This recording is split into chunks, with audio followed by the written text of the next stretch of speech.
TDP అధినేత చంద్రబాబు ఇంటి వద్ద వీవీఐపీలు వీఐపీల రాకతో సందడి వాతావరణం నెలకొంది. చంద్రబాబుతో పాటు లోకేష్ను కలిసేందుకు టీడీపీ నేతలు, అధికారులు అధిక సంఖ్యలో వస్తున్నారు. దీంతో ఉండవల్లిలోని చంద్రబాబు నివాసం వద్ద భద్రత కట్టుదిట్టం చేశారు.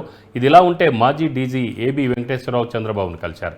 మొన్నటి వరకు ఇంటెలిజెన్స్ చీఫ్గా పనిచేసిన పీఎస్ఆర్ ఆంజనేయులకు అపాయింట్మెంట్ లేదని చెప్పడంతో చేసేదేమీ లేక చంద్రబాబు నివాసం నుంచి వెనుదిరిగారు. వైసీపీకి అనుకూలంగా వ్యవహరించిన అధికారుల పట్ల చంద్రబాబు స్పష్టంగా వ్యవహరిస్తున్నారు.